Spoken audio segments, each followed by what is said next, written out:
마음 챙김과 알아차림 어떻게 하는가? 윗바사나의 바른 수행. 1.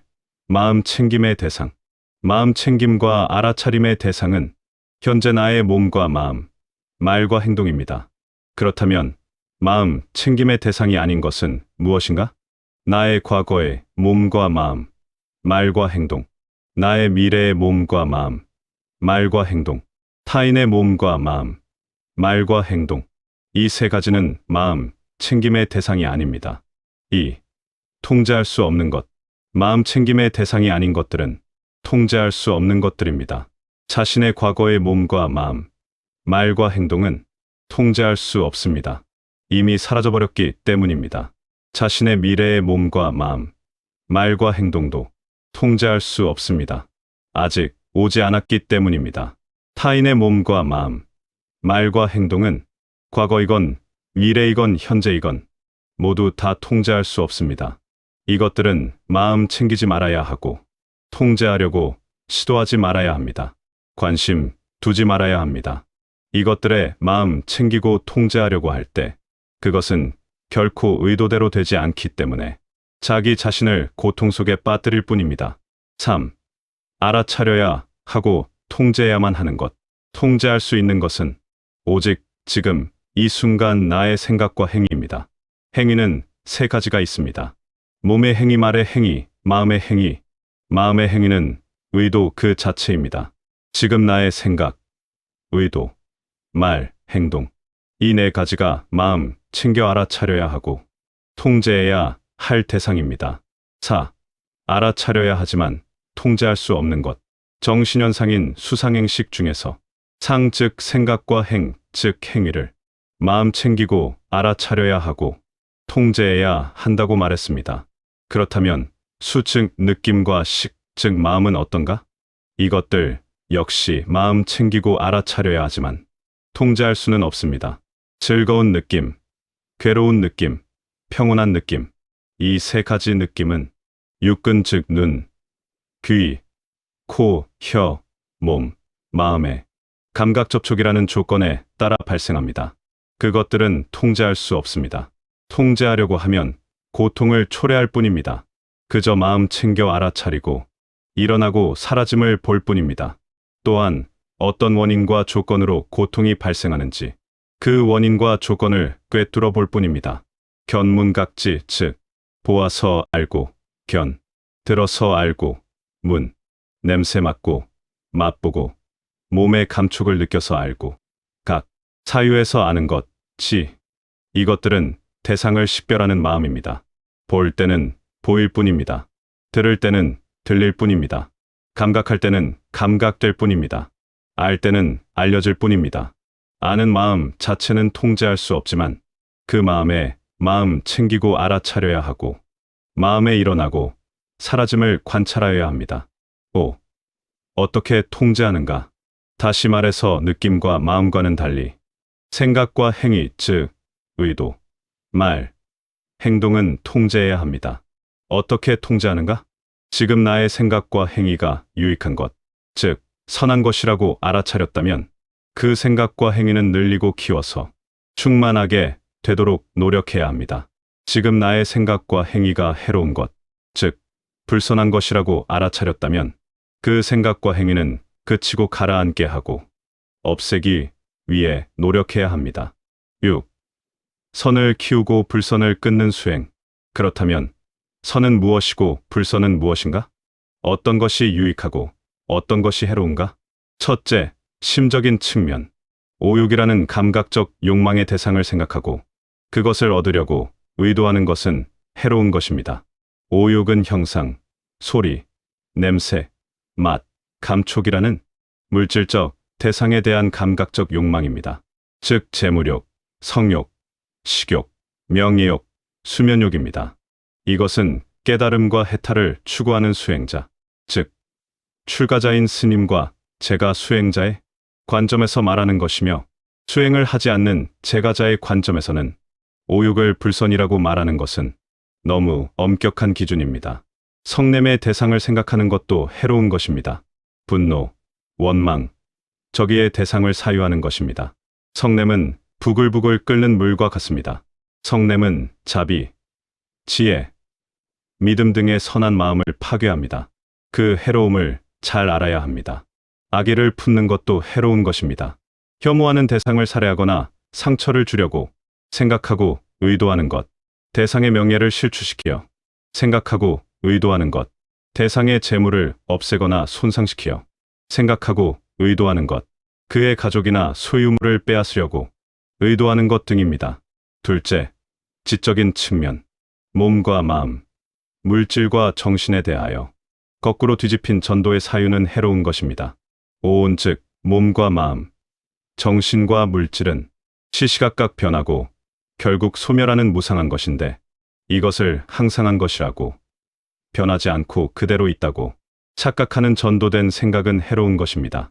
오온 즉 몸과 마음, 정신과 물질은 무상하기 때문에 괴로움입니다. 무상하기 때문에 바라고 원하는 대상, 즉 사랑하는 사람과의 만남, 재물의 획득, 명예의 상승 등은 변하고 결국 사라져버립니다. 이것을 막을 수 없고 피할 수 없습니다. 그러므로 괴로움입니다. 무상하기 때문에 바라지 않고 원하지 않는 대상, 즉 싫어하는 사람의 나타남, 사랑하는 사람과의 이별, 재물의 손실, 명예의 실추 등은 눈앞에 나타납니다. 이것을 막을 수 없고 피할 수 없습니다. 그러므로 괴로움입니다. 그런데 이것을 즐거움이라고 착각하는 전도된 생각은 해로운 것입니다.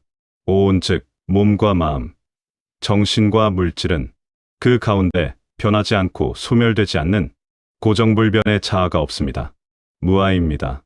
그런데 이것을 불변의 자아라고 불멸의 영혼이라고 착각하는 전도된 생각은 해로운 것입니다. 오온 즉 몸과 마음, 정신과 물질은 잠깐 나타났다 사라지는 일시적인 현상이며 파괴되지 않는 단단한 알맹이가 없고 고정불변의 실체가 없어 공합니다. 마치 물거품과 같고 아지랑이와 같고 꿈과 같고 환각과 같습니다. 그런데 이것을 고정불변의 실체가 있다고 착각하는 전도된 생각은 해로운 것입니다. 셋째, 실천적인 측면. 어떤 것이 불선한 말이고 선한 말인가? 거짓말, 남을 속이는 말, 자신의 잘못을 감추는 말은 불선한 말입니다. 정직한 말, 남을 속이지 않는 말, 자신의 잘못을 드러내는 말은 선한 말입니다. 이간질, 중상모략, 죄 없는 사람에게 누명을 씌우는 말, 남에 대한 근거 없는 비방과 험담은 불선한 말입니다. 사이가 나쁜 사람들을 화합시키는 말, 남의 장점을 칭찬하는 말은 선한 말입니다. 욕설, 조롱, 남의 마음에 상처를 주는 말, 불쾌하게 만드는 말은 불선한 말입니다. 부드러운 말, 따뜻한 말, 사랑스러운 말, 상처를 위로하는 말은 선한 말입니다. 실없는 말, 무익하고 쓸데없는 말, 때에 맞지 않는 말, 부풀리고 과장하는 말은 불선한 말입니다. 있는 사실 그대로 하는 말, 이익을 주는 말, 꼭 필요한 말, 때를 알아 하는 말, 오해를 일으키지 않는 정확한 말은 선한 말입니다. 살생과 폭력은 불선한 행동입니다. 생명을 소중히 여기고 사랑하며 죽을 목숨을 살려주는 방생은 선한 행동입니다. 남이 주지 않는 것을 훔치거나 허락 없이 사용하거나 자리를 옮기는 것은 불선한 행동입니다. 남의 재산과 소지품을 보호해주고 나의 것을 남에게 기꺼이 베푸는 행동은 선한 행동입니다. 불륜, 성폭행, 성추행은 불선한 행동입니다. 몸가짐을 청정하게 가지고 남의 배우자나 연인과 부적절한 교제와 신체적 접촉을 절제하는 것, 나의 배우자나 연인에게 마음의 상처를 주지 않는 것은 선한 행동입니다. 7일 결론. 이와 같이 생각과 의도, 말, 행동을 마음 챙겨 알아차리고 불선을 줄이고 남김없이 제거하며 선을 키워 충만하게 함으로써 말과 행동의 업을 청정하게 하고 업청정, 마음을 청정하게 하고 심청정, 지혜를 청정하게 하는 해청정, 바른 노력과 정진이 팔정도의 바른 길입니다. 오늘 저희가 함께 분석해 볼 자료는 마음 챙김과 알아차림에 대한 글입니다. 보내주신 걸 쭉 읽어보니까 이게 단순히 명상으로 마음을 편안하게 하세요, 뭐 이런 일반적인 조언하고는 결이 좀 다르더라고요. 네, 맞아요. 내 에너지를 어디에 써야 하고 또 어디서는 확 빼야 하는지 아주 명확한 선을 긋고 싶어 하는 그런 마음이 느껴졌어요. 네, 정확히 보셨습니다. 이 자료의 가장 큰 특징은 마음 챙김이라는 걸 아주 기술적으로 접근한다는 점이거든요. 기술적으로요? 마치 엔지니어가 시스템을 분석하듯이요. 우리 마음에서 일어나는 현상들을 통제 가능한 것과 통제 불가능한 것, 심지어 알아차리되 통제는 하지 말아야 할 것으로 딱딱 구분을 해놓죠. 아하. 목표는 딱 하나입니다. 통제할 수 없는 거랑 싸우느라 낭비하는 에너지를 줄여서 불필요한 고품에서 벗어나자는 거죠. 야, 마음 사용 설명서라는 말이 정말 딱 어울리겠네요. 좋습니다. 그럼 이번 시간에는 이 날카로운 설명서를 바탕으로 우리 머릿속과 일상을 어지럽히는 것들을 어떻게 정리하고 관리할 수 있을지 그 구체적인 방법을 하나씩 파헤쳐 보겠습니다. 보통 이런 주제의 글들은 이것에 집중하세요 이렇게 시작하잖아요. 네, 그렇죠. 근데 이 자료는 정반대더라고요. 이건 신경 끄세요라는 일종의 관심 끄기 목록부터 제시하는 게 아주 인상적이었습니다. 맞아요. 우리 마음의 영토에서 여기는 우리 땅이 아님 하고 팻말부터 박는 느낌이었어요. 굉장히 전략적인 접근이죠. 우리가 정말 애써야 할 대상을 명확히 하려면 그럴 필요가 없는 대상을 먼저 걷어내야 하니까요. 이 자료가 지목하는 관심 끄기 대상은 딱 3가지입니다. 첫째, 나의 과거. 둘째는 나의 미래. 그리고 셋째가 다른 사람이요? 다른 사람의 몸과 마음, 말과 행동. 네, 맞습니다. 바로 그거죠. 과거, 미래, 타인. 와, 듣고 보니 우리가 겪는 스트레스의 한 90%는 여기서 오는 것 같아요. 하하, 그렇죠. 과거에 대한 후회, 미래에 대한 걱정, 그리고 타인과의 관계에서 오는 모든 문제들이요. 이 3가지를 목록에서 그냥 지워버리라고 하는 이유가 있겠죠. 핵심적인 이유는 단 하나예요. 바로 통제 불가능성 때문입니다. 통제 불가능성. 네, 과거는 이미 지나가 버려서 바꿀 수가 없거든요. 미래는 아직 오지 않아서 내 손에 잡히지가 않죠. 그리고 타인은 타인은 내가 아니잖아요. 그렇죠. 그 사람의 생각과 감정은 그 사람의 것이지 내가 어떻게 조종할 수 있는 대상이 아니라는 겁니다. 그러니까 결국 통제할 수도 없는 것들을 어떻게든 해보려고 애쓰는 거잖아요. 그 시도 자체가 실패할 수밖에 없으니까 결국 나만 힘들어지는 거라고 이 자료는 딱 잘라 말하는 거죠. 그때 그 말을 하지 말았어야 했는데 하면서 밤새 입을 차는 거요? 네, 바로 그거요. 아니면 내일 발표에서 실수하면 어떡하지? 라면서 있지도 않은 일 걱정하고 저 사람은 왜 내 진심을 몰라줄까? 하면서 속들이는 모든 순간들이 결국 다 헛발질하는 거네요. 에너지를 완전 엉뚱한 데 쏟고 있었던 거군요. 바로 그겁니다. 그 생각이 늪에 빠져서 허우적대는 것 자체가 고통의 시작이라는 거죠. 그래서 이 자료의 첫 번째 가르침은 용감하게 포기하라는 겁니다. 과거를 바꾸려는 시도, 미래를 완벽하게 통제하려는 시도, 타인을 내 마음대로 바꾸려는 시도, 이걸 포기하는 데서부터 진짜 마음 챙김이 시작된다고 보는 거죠. 과거, 미래, 타인을 전부 다 관심 밖으로 밀어내면 사실 좀 막막한 느낌도 들어요. 그렇죠. 그럼 우리는 대체 어디에 서 있어야 하는 거죠? 이 텅 빈 공간에 남는 것, 이게 바로 이 자료의 핵심이겠군요. 우리가 단단히 발 딛고 통제해야 할 유일한 영역은 뭐라고 하나요? 바로 지금, 이 순간, 나의 것. 이 3가지 조건이 모두 충족되는 유일한 영역입니다. 이걸 자료에서는 나의 생각과 행위라고 표현해요. 생각과 행위. 네, 여기서 행위는 다시 3가지로 나뉘는데요. 우리 몸으로 하는 행위, 입으로 하는 말의 행위, 그리고 가장 근원적인 마음의 행위, 즉 의도를 말하는 거죠. 그러니까 정리하면 통제 가능한 대상은 딱 4가지네요. 네, 지금 내가 하는 생각, 지금 내가 품은 의도, 지금 내가 하는 말, 그리고 지금 내가 하는 행동. 이 4가지에만 우리의 모든 정신적 자원을 집중하라는 거군요. 그렇습니다. 어두운 동굴을 탐험할 때 헤드랜턴을 켜면 딱 내 앞에 한 걸음만 밝게 보이잖아요. 네, 그렇죠. 과거라는 뒤쪽의 어둠, 미래라는 앞쪽의 어둠, 타인이라는 옆쪽의 어둠은 잠시 무시하고요. 오직 지금 내가 내딛는 그 발걸음과 그 방향에만 모든 빛을 집중하는 것과 같아요. 이게 이 자료가 말하는 집중의 기술입니다. 알겠습니다. 지금 여기 나에 집중하라는 건데 근데 여기서 좀 헷갈리는 게 있어요. 어떤 점이요? 제 생각도 지금 일어나는 거고 갑자기 불쑥 치밀어 오르는 불안한 느낌도 지금 일어나는 건데 그럼 이 둘을 똑같이 다뤄야 하나요? 불안감을 억지로 통제하려고 애쓰다가 오히려 더 불안해진 경험 다들 있잖아요. 네. 이 자료는 이 미묘한 차이를 어떻게 구분하죠? 아주 중요한 질문입니다. 여기서 이 자료의 정교함이 드러나죠. 지금, 여기, 나라는 그 좁은 영역 안에서도 다시 두 그룹으로 나눠요. 오, 적극적으로 통제하고 관리해야 할 것과 그냥 지켜보기만 해야 할 것. 방금 말씀하신 느낌이나 감정은 후자, 즉 지켜보기만 해야 할 대상에 속합니다. 지켜보기만 하라. 그게 무슨 뜻이죠? 자료에서는 느낌, 수와 마음, 식을 그 대상으로 꼽거든요. 예를 들어 느낌이라는 건 즐겁다, 괴롭다, 혹은 그냥 덤덤하다 같은 감정들이죠. 네. 이런 감정들은 특정 조건이 주어지면 자동적으로 발생하는 현상에 가깝다고 봐요. 맛있는 음식을 먹으면 즐거운 느낌이 일어나고 누군가 나한테 험한 말을 하면 괴로운 느낌이 일어나는 것처럼요. 아, 이건 내가 좋은 느낌아 생겨라 한다고 생기고 나쁜 느낌아 없어져라 한다고 없어지는 게 아니라는 거죠. 그러니까 옆집에서 인테리어 공사를 해서 시끄러운 드릴 소리가 들린다고 해보죠. 네, 좋은 예시네요. 시끄럽다고 인식하는 거랑 거기서 오는 짜증이라는 느낌 자체를 막을 수는 없다는 거군요.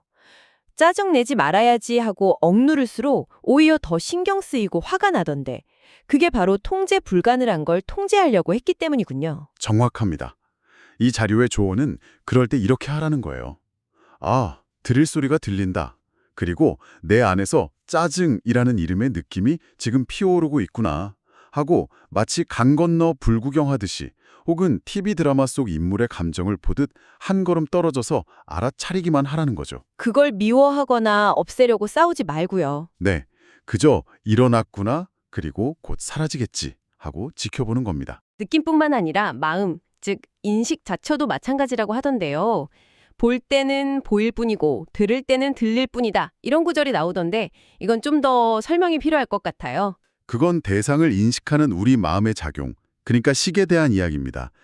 방금 예시에서 드릴 소리를 듣고 아 이건 소음이구나 하고 판단하는 그 마음작용 자체를 통제하려 들지 말라는 의미예요. 아, 아름다운 꽃을 보고 와 예쁘다 라고 인식하는 마음을 억지로 이건 그냥 식물일 뿐이야 라고 바꾸려 하지 말라는 거죠. 그저 아, 내 마음이 지금 저것을 소음이라고 이름 붙이고 있구나. 내 마음이 저것을 아름답다고 인식하고 있구나 하고요.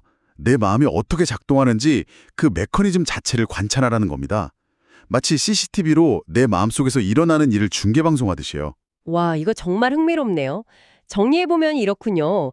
외부 자극 때문에 내 안에서 어떤 느낌, 그러니까 감정이나 인식이 일어나는 건 날씨가 흐리고 맑은 것처럼 자연스러운 현상이니까 싸우지 말고 그냥 지켜봐라. 네, 하지만 그것에 반응해서 내가 하려는 생각과 말과 행동은 내가 통제할 수 있는 영역이니까 적극적으로 관리하라. 이거 맞나요? 와 완벽한 정리입니다. 바로 그 구분이 이 자료의 핵심적인 실천 지침으로 이어집니다. 그럼 이제 가장 중요한 부분으로 넘어가 보죠. 통제해야 할 대상인 나의 생각, 의도, 말, 행동, 이걸 어떻게 통제해야 할까요?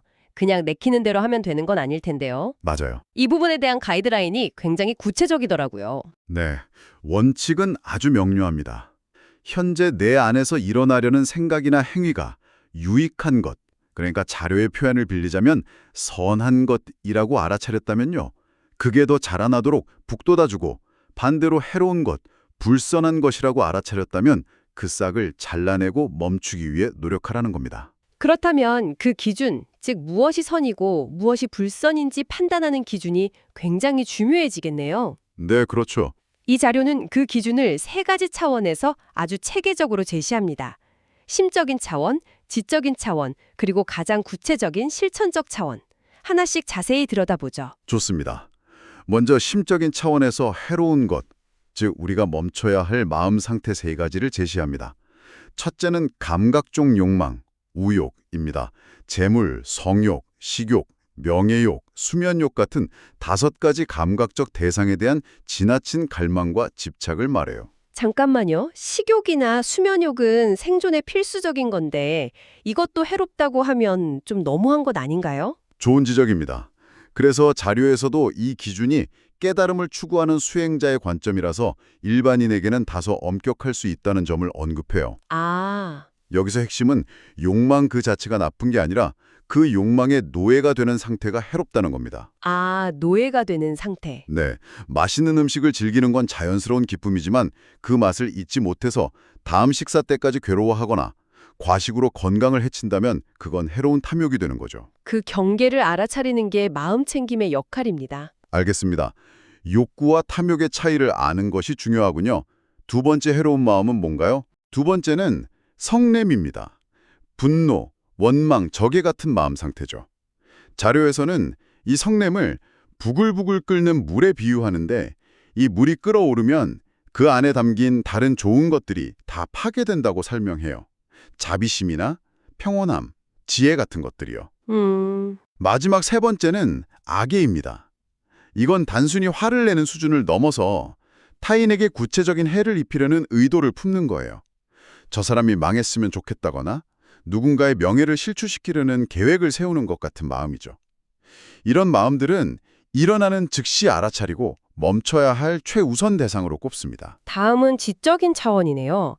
거꾸로 뒤집힌 생각, 한자로는 전도가 해롭다고 하는데 이건 좀 생소하네요. 어떤 의미인가요? 현실을 있는 그대로 보지 못하고 왜곡해서 보는 네 가지 대표적인 착각을 말합니다. 첫째, 세상 모든 것은 끊임없이 변하는데 무상, 영원할 것이라고 착각하는 겁니다. 나의 젊음, 건강, 재산, 사랑하는 관계가 지금 이대로 영원할 거라고 믿는 거죠. 이 뒤집힌 생각이라는 개념, 특히 영원할 거라고 믿는 착각이 흥미롭네요.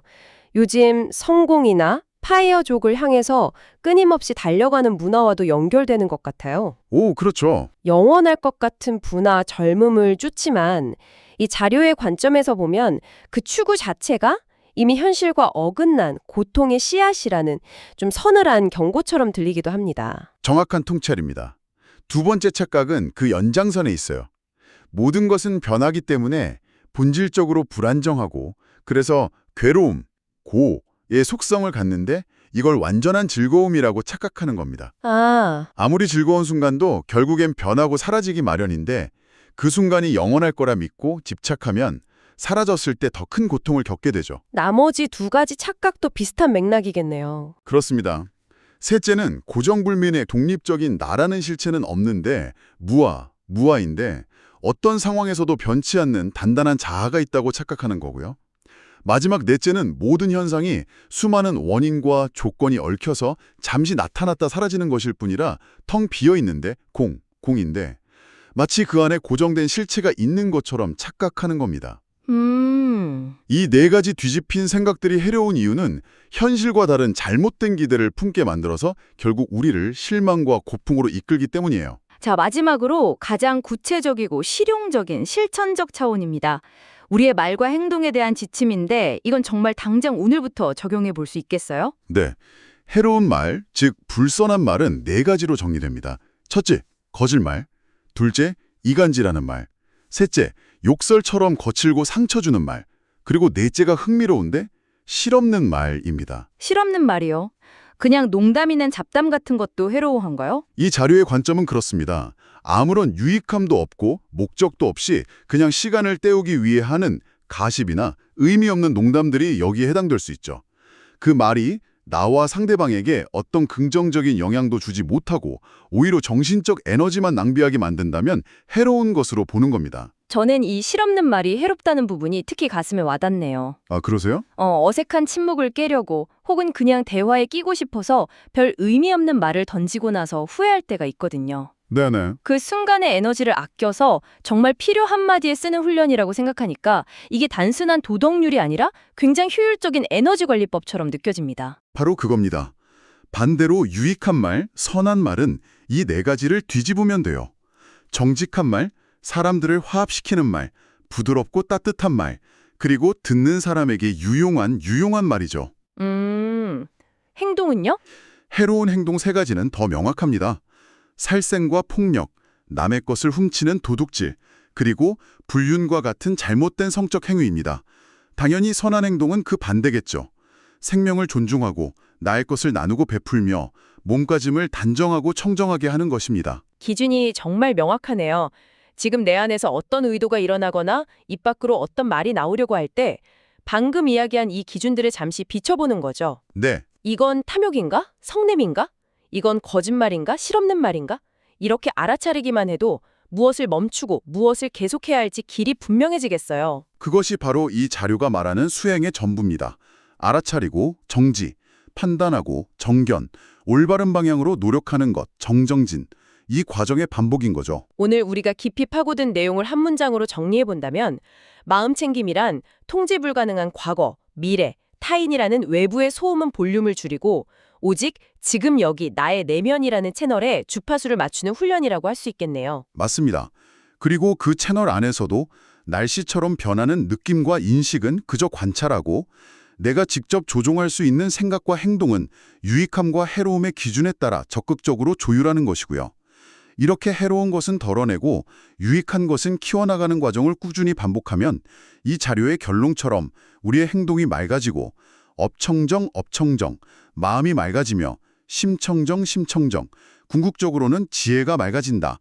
해청정고 이야기합니다. 오늘 나눈 이야기들이 당신의 복잡한 마음을 정리하는 데 유용한 사용 설명서가 되기를 바랍니다.